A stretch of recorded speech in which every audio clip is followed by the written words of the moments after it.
Superman Legacy just added a huge list of characters to its roster. But who's missing? In this video, we're going to be talking about more characters we absolutely have to see in Superman Legacy, and the likelihood that they would actually show up. And we're also going to be getting into a little bit of spoilers and leaks that have come out, so take this with a grain of salt. And I mean, realistically, some of this might not be true, but it's always better to have caution. So keep that in mind. With that being said, let's get into it. Now, recently James Gunn came out and announced that Metamorpho, Hawkgirl, Mr. Terrific, and Guy Gardner's Green Lantern are all going to be in the film in a supporting role. This led to some people going online and accusing it of being a little overbloated, and saying that James Gunn is just going to be shoehorning in these characters in order to spin them off into their own series later down the road. He went on and debunked this by saying that he is not shoehorning anybody in for any reason besides serving the story. And I can absolutely agree with that, and honestly, that's the last thing we need. We don't need this Superman movie to turn into another Batman v Superman. And if you don't know, the reason I'm saying that is because they shoehorned the entire Justice League into that film with the most expository folder of all time.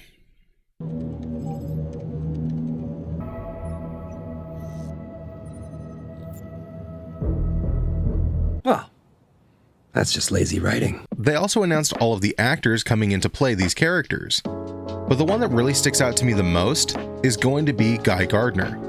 Now, Guy Gardner is one of the Green Lanterns that was introduced in the 80s. And this man's bowl cut, chef's kiss. Seriously, it's right up there with the Beatles and Vector. Oh yeah! And I think they put the perfect actor to play that character. That being Nathan Fillion. Nathan Fillion is no stranger to playing Green Lantern. Actually, he's been playing Hal Jordan's Green Lantern in the DC animated films for a very long time. And back when it was announced that we were going to be getting a Booster Gold and Blue Beetle team-up film, or possibly it was rumored and everybody just took it as fact, the frontrunners for those characters were Nathan Fillion and Alan Tudyk respectively.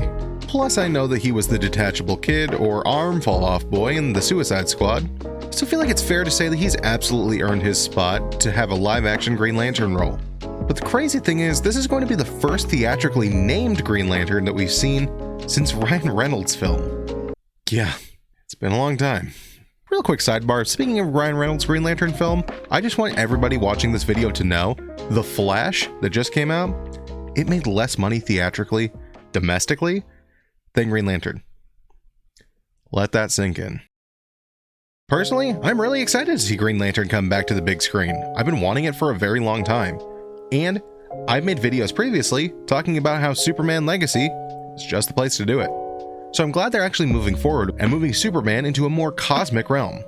Because realistically, that's where he's going to strive. You can't have a guy who's borderline invincible just be dealing with street level crime every movie. You do need to raise the stakes a little bit just to show that this character is really a god among men. And I'm hoping that's what they're going to be doing with this film, with the leaked characters that apparently are going to be the villains, which we'll get into now. Now, once again, these are just leaks, so take them with a grain of salt. However, it's being rumored that the main villains of the film are going to be Brainiac and a supporting Lex Luthor. I'm not too thrilled about Lex Luthor being in the film again. I mean, realistically, this is going to be our third time seeing him theatrically. Not including all of the representation he's had in the animated series and the live-action TV shows. I mean, for Christ's sakes, John Cryer went from being Lex Luthor's nephew to now playing Lex Luthor. Male-patterned baldness came to his rescue. Originally, it was rumored that Nicholas Hoult, who played Beast in the X-Men First Class universe, was going to be the frontrunner for Lex Luthor, which I'm okay with. I think he would do an okay job, as long as he doesn't mirror the performance that Jesse Eisenberg did, because, oh god, please, no, not again. And don't get me wrong, I liked a lot of the characterizations from the Snyderverse, but that was a disgrace. There is absolutely no defending that. So if we really do make him more of a cold, calculating, and level-headed villain, I think that would be fine. I feel like he would be able to fly off the handle a little bit, considering Brainiac's going to be the other villain. So, you know, they do have to kind of balance off of each other a little bit. You can't have two characters that are exactly the same. Otherwise, it's just going to be boring. So if they do bring in Lex Luthor and Brainiac, they could make Lex go a little crazy and a little more manic, but not nearly as nuts as Jesse Eisenberg. As for Brainiac, there really hasn't been any kind of indication on where they're going to be going casting-wise, but I honestly think that they should just go with somebody who's almost robotic, be the antithesis of Superman. Superman needs to be happy, full of life and joy, and Brainiac can be cold, callous, and mechanical. So if they're able to channel into that and really tap into that character aspect, I think it'll be fine. But what about the characters that they haven't announced, or characters that we should be seeing in this film? I mean, obviously the biggest one that they haven't announced yet is Superman's pal, Jimmy Olsen. I mean, what the heck? They announced a Lois Lane, but they haven't announced a Jimmy Olsen. Obviously, he's going to be working at the Daily Planet, considering Lois Lane's in the film. So, unless they were going to do a Lana Lang thing, but they've already moved on from that, since this isn't going to be an origin story for Superman, where the hell's Jimmy? I think we're going to be seeing more cosmic characters in this film as well, like the Legion of Superheroes, or other Green Lanterns. I know that they're going to be introducing Guy Gardner into the film, and this would be a fine time to introduce characters like Alan Scott too. I think they need to save Hal Jordan and Jon Stewart for the HBO Max or whatever the hell project it is now, but the Lantern show that's coming out on that streaming platform. I think that'll be good. So if they just kind of drip feed us a little bit of characters here and there, just to expand the universe, but still add to the story, I think it'll be fine. Plus, this will give James Gunn a good chance to really bring in more characters and flush out the DC universe that he's wanting to expand.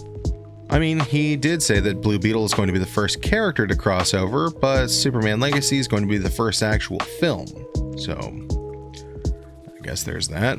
And none of the characters previously are going to be canon. Honestly, I wouldn't be shocked if he introduced more characters from the Justice League or Justice Society into this film. There are multiple projects coming out that we already know about, but the one that they haven't announced is anything involving Aquaman. Pretty sure that's because Jason Momoa has Aquaman 2 coming out later this year. However, I think this would be a good chance for him to reintroduce a new version of Arthur Curry. Possibly with Aqualad this time. I think it would be fine. If they really wanted to blow people away, introduce Superboy. Have him already be a clone, and have him be working with the Teen Titans. That way you get a backdoor into introducing the Bat Family. And they're already going to be doing that with Brave and the Bold, since they said that it's going to be Damian Wayne, which means Dick Grayson's already been around. Why not make him the leader of the Teen Titans? Throw in Superboy, throw in Damian Wayne if you wanted to. I don't see why not. Or have Tim Drake possibly be there. Doesn't matter. I think it would be good though. I feel like all of these things are going to tie together. And if they honestly really wanted to go nuts, I know a bunch of the characters that they've already announced, that being Metamorpho, Hawkgirl, Mr. Terrific, and Guy Gardner. Some of these characters belong to the Outsiders. And one of the most recent iterations of the Outsiders had Speedy, Green Arrow's sidekick, and the Red Hood. So there you go, another way to introduce a member of the Bat Family. And then eventually they have it all culminate with Batman Brave and the Bold. Now, this story isn't going to be necessarily more focused on characters from a mystical or magical aspect. Really, this story seems like it's going to be more focused on the extraterrestrial, which makes me lean towards none of the characters from the magical side showing up in this film. So I'm immediately going to throw out characters like Zatanna, Swamp Thing, Constantine, Etrigan the Demon, characters like that. We're really going to want to lean more into the technological or extraterrestrial. And I think in this film, since they are bringing in Hawkgirl as well as Green Lantern, and I'm assuming they're going to be working together, and rumored Brainiac's going to be in this film, I feel like what they're going to be doing with Hawkgirl is changing her from the character who's constantly reincarnated, going all the way back to the ancient Egyptians, and they're going to be making her a Thanagarian. So if they wanted to, they could even start bringing in inspiration from the Justice League and Justice League Unlimited animated series, considering the Thanagarians had a massive presence in that show. Speaking of this, having the cosmic side of DC being the focus of this film is starting to make a lot more sense, just like I predicted months ago when this film was first announced. And I have a sneaky suspicion that the reason Guy Gardner's in this film, not Alan Scott, Kyle Rayner, Jon Stewart, or Hal Jordan, is because Hal's already been around. And I feel like what they're going to end up doing is slowly building towards Parallax.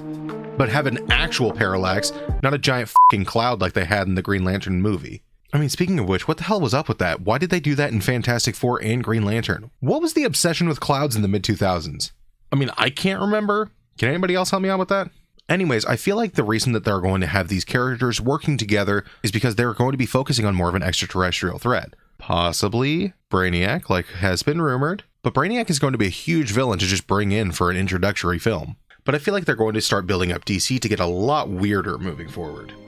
Now, this portion has all just been speculation, and if any of it comes true, I'll be happy, I'll be excited. But what do you think? Do you think we'll see any of these characters show up in Superman Legacy?